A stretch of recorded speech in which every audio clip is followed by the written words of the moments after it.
So you know when you're in a social situation and you're like super overwhelmed, at least that happens to me sometimes, and I feel like I can't handle things. Like I don't know what to say, I don't have anything to share, I don't have anything to add.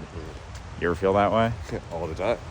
All the time. I'm constantly in a state where I could go in infinite different ways, and most of them are doubts in terms of what I think about myself and how I'm doing. Because it always comes back to that idea of how I'm doing, and thus it's a spectrum of well versus badly, where that doesn't really exist, right? So I feel all of that, and I do stuff anyway. Like I just do what I'm doing. Because you could judge yourself all day long. It doesn't change the fact that you got to keep participating in your life.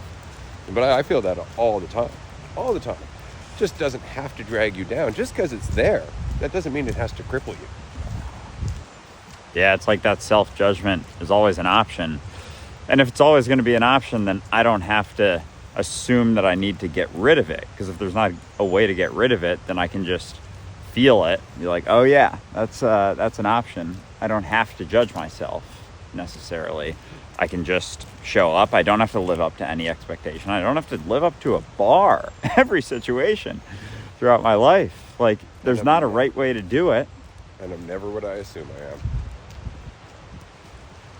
I just want to make the assumption. Yeah. Because at least then I think I know what I am.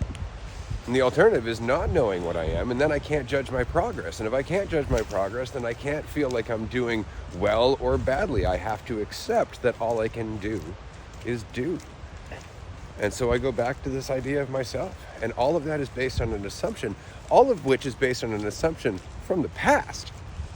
From the past, because the person you're thinking about isn't you. It's just one perspective based on how you perceive everything up until now. You're looking at your past self and all of your assumptions about it. You're not even looking at your whole past self. That's why when you look at yourself and you think to yourself, I'm not a really good speaker, I'm not really good with people, I'm doing all that. You are doing that based on a perception of your past, where you feel like you have failed conversations, that people who have judged you because of some inadequacy in you, rather than some deeply ingrained fear within themselves. So if you were to understand that all of those judgments that make you feel like you're not a good speaker actually were coming from the person that's judging and had nothing to do with you, all of a sudden your entire perception of the past changes. And if that's the case, and it can always change, and it can change to infinite different perceptions of yourself, then none of them are the truth. And what remains is the reality, which is you. And you're already doing that. And if you can't know how you're doing, then you're always just going to be continuing on. And as you buy back into that past perception of yourself, the stories, the idea of how you've done and the assumptions that you've made along the way, it becomes this sort of mountain. It can feel like a mountain that's nowhere else. Like, I'm just here. I can't relax anywhere else. I can't let go of that perception anywhere else. I'm just here.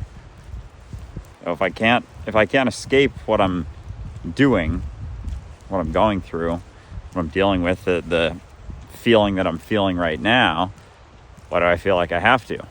Why do I feel like I have to, get rid of any feeling?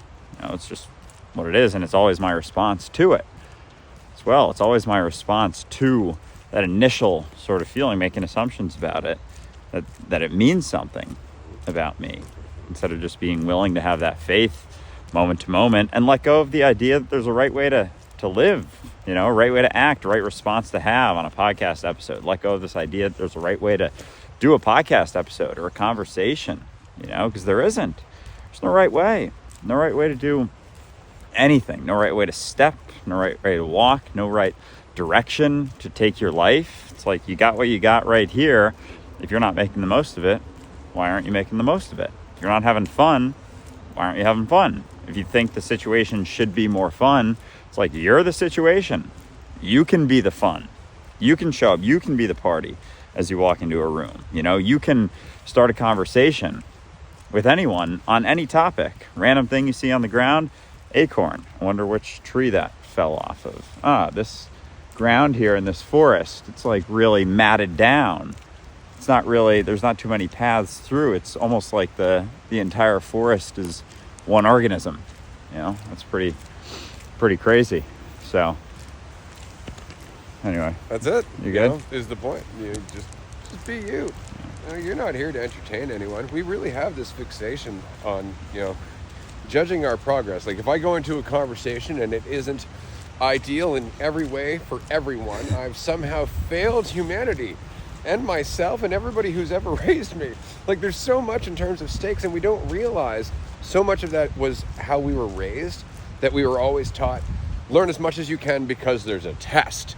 And so every time we go into a social situation, every time we're up for a new job, every time we go into a life change, we assume it's a test.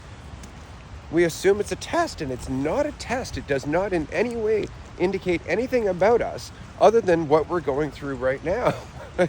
And so if that's the case, then the very best thing you can do for your life is to let go of the imaginary spectrum of what the right or wrong thing to do is. Feel yourself and just do what you're doing with as much enthusiasm and attention as possible. And I mean that. It doesn't have to be always enthusiasm. Enthusiasm is just to be fully involved with what you're doing. It's not to be like, wee, all the time. It's not that. Enthusiasm is to be possessed by yourself, okay? To actually be involved. When kids are playing, when kids are learning, when kids are doing at the very young age, they're not asking anyone why or why they should be doing it. They're just doing it for its own reason. That's enthusiasm. Just do it. Just be yourself. That's the easiest thing you can do. Everything else is just an assumption based on fear. And you don't know. And if you don't know, then maybe you're already doing the right thing. Yeah, it's like the doubt your doubts.